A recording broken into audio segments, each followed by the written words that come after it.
Assalamualaikum warahmatullahi wabarakatuh.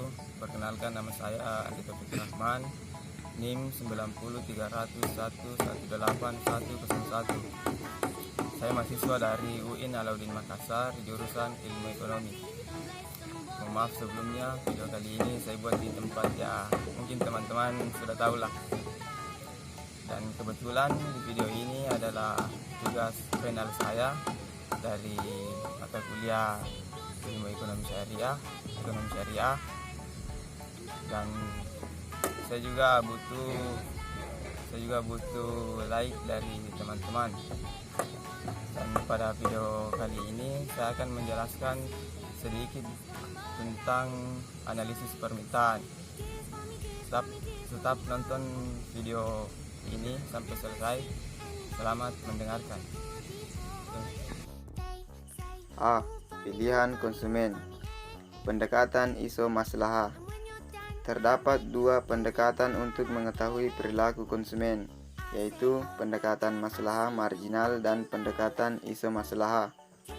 Pendekatan pertama didasarkan pada pandangan bahwa manfaat maupun berkah atas suatu kegiatan konsumsi bisa dirasakan dan diukur oleh konsumen.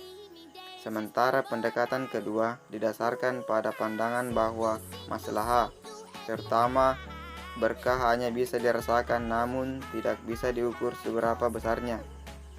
Konsumen hanya bisa membandingkan tinggi rendahnya berkah antar kegiatan konsumsi.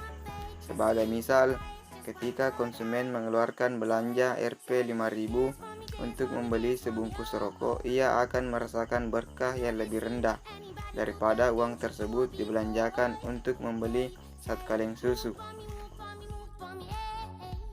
1. Karakteristik ISO maslahah. Kurva ISO maslahah menunjukkan setiap konsumen memiliki alternatif kombinasi berbagai barang jasa yang diperkirakan memberikan maslahah yang sama. Sebagai misal, menurut Zaid, membeli 12 surat kabar dan 1 majalah yang memberikan maslahah yang sama jika membeli 2 majalah yang 6 surat kabar. Kombinasi inilah yang disebut dengan ISO maslahah, yaitu setiap titik kombinasi barang yang ada pada suatu kurva maslahah mempunyai tingkat maslahah yang sama. 2. Bentuk kurva ISO maslahah. Kandungan berkah dalam masing-masing barang sangat menentukan pilihan konsumen. Konsumen yang rasional akan memiliki kecenderungan pilihan pada penggunaan barang-barang dengan kandungan berkah yang tinggi dibanding dengan barang yang kandungan berkahnya rendah, sepanjang ada kemampuan finansial yang mendukungnya. Untuk itu di sini akan didiskusikan sebagai kandungan berkah ini mempengaruhi bentuk dari kurva ISO maslahah. Kurva ISO maslahah dengan kandungan berkah yang setingkat. Ada kalanya seorang konsumen dihadapkan pada pilihan konsumsi antara dua barang yang memiliki berkah yang setingkat. Setiap barang jasa yang halal hanya memberikan manfaat yang sama, diharapkan akan memberikan keberkahan yang sama pula. Hal ini bisa dilihat pada barang-barang halal yang memiliki hubungan substitusi sempurna atau dekat, seperti komputer berbeda merek. Sebagaimana kita ketahui, persaingan dalam produk komputer saat ini sangat ketat, sehingga antara merek yang satu dengan yang lain sesungguhnya secara kualitas atau kemanfaatan tidak berbeda. Selanjutnya, kurva ISO maslahah dengan kandungan berkah yang tidak setingkat. Dalam dunia nyata, sebenarnya sangat sulit konsumen untuk menentukan barang-barang yang memiliki kandungan berkah yang benar-benar setingkat. Jadi, kebanyakan barang memiliki kandungan berkah yang tidak setingkat. Berapapun kecil perbedaannya dalam hal ini, jika konsumen ingin meningkatkan maslahah yang ia peroleh, maka ia harus melakukan perubahan jumlah barang yang dibelanjakan dalam komposisi yang berbeda. 3. Batasan individu dan etika dalam konsumsi. Penentuan dalam mekanisme pilihan konsumen. Konsumen akan menghadapi berbagai kendala atau batasan yang harus diperhatikan dalam menentukan pilihan konsumsi. Berbagai batasan ini antara lain barangnya harus halal, dikonsumsi tidak dalam jumlah berlebihan, memperhatikan kebutuhan orang lain dan menyesuaikan dengan kemampuan anggaran karena kehalalan merupakan batasan minimal dalam konsumsi. B.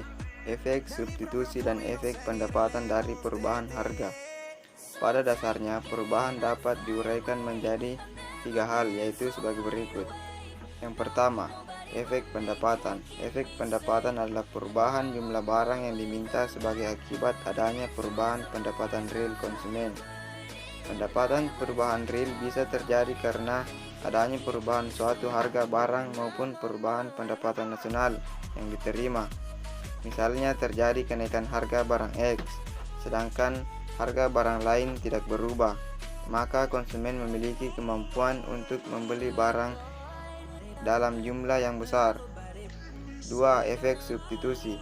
Efek substitusi adalah perubahan jumlah barang X yang diminta sebagai akibat adanya perubahan permintaan terhadap barang lain.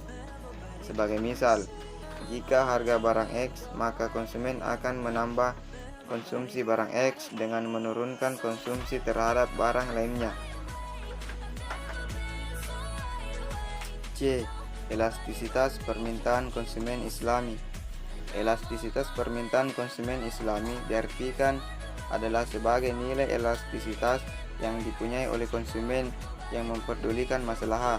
Meskipun tidak ada ajaran yang eksplisit mengenai besarnya nilai elastisitas, namun nilai elastisitas ini mengimplementasikan berlakunya ajaran Islam.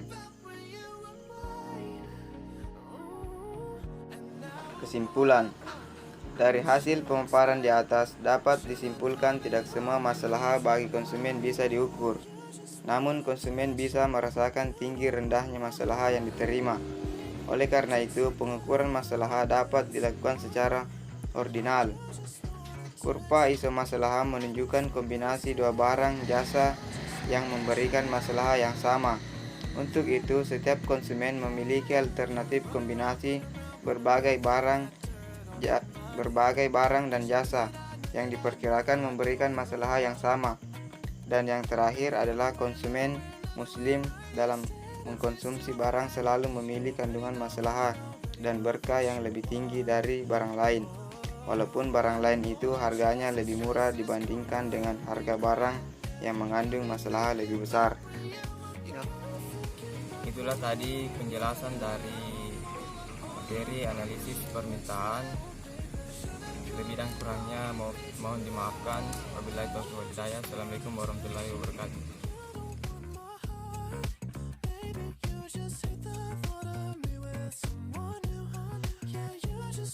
Attention, I knew from the start, you're just making sure I'm living